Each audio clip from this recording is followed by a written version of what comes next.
Michael Smith, a native of Jersey City, New Jersey, had always harbored a deep curiosity about the Orient.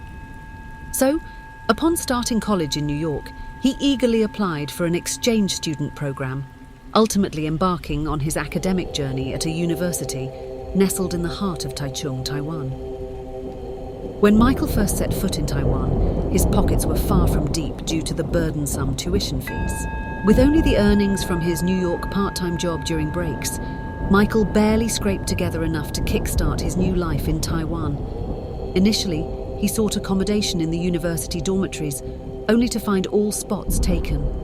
Left with no other choice, Michael turned to a local real estate agent in search of the most affordable housing option. The agent remarked, "I have just the place for a student like you." Accompanied by the agent, Michael ventured to inspect the recommended residence situated on the outskirts of Taichung. The area struck him as strangely desolate, with winding roads snaking along the mountainside. As they advanced, clusters of small houses gradually came into view. Eventually, they arrived at an apartment perched precariously at the edge of the mountain. Surprisingly, the interior was well appointed, furnished with all the essentials, including a bed and wardrobe. It was a cozy space that suited Michael's needs perfectly.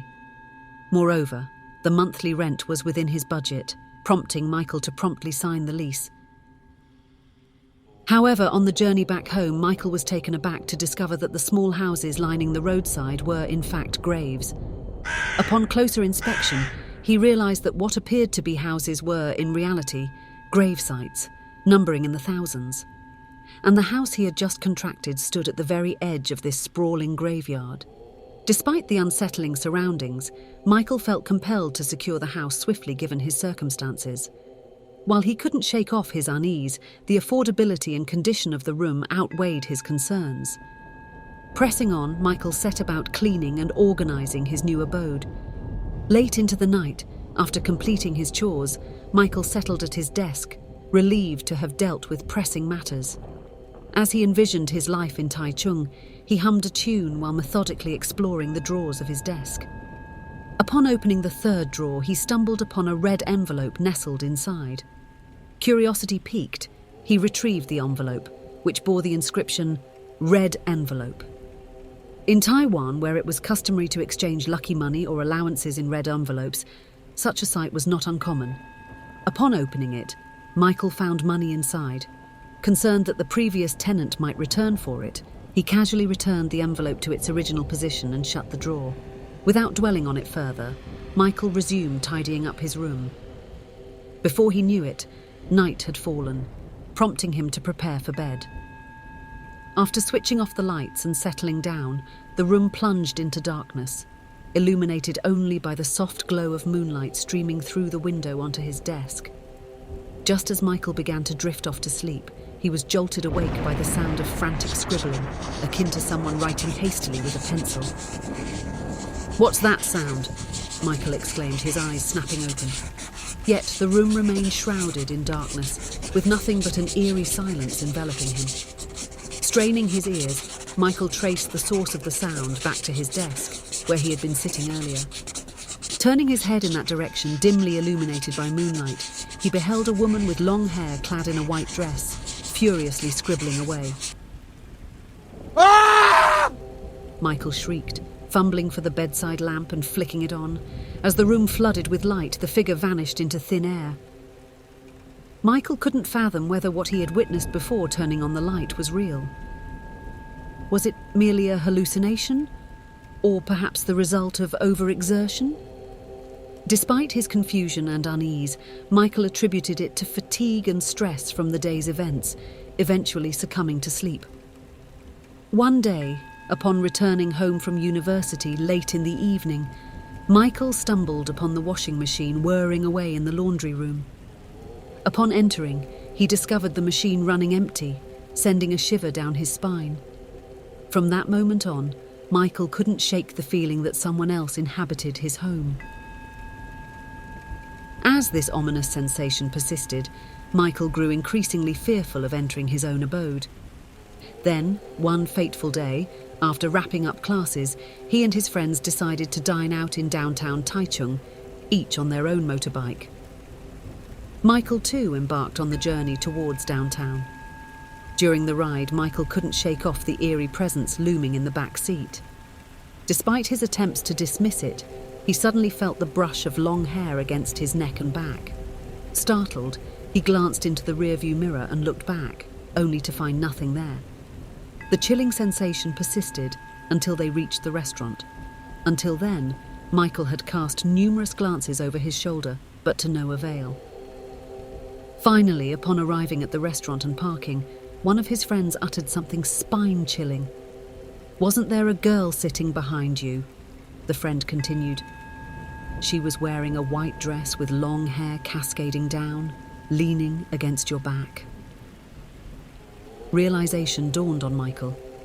It was the same ghostly figure he had encountered at his desk on that first night in the house. From that moment on, Michael harbored an intense fear of returning home, opting to leave all the lights on at night and spend his nights outdoors. By day, he sought refuge in university lecture halls until sunset, only returning home to switch on the lights in advance. Thus, his exhausting routine persisted as he grappled with his academic studies.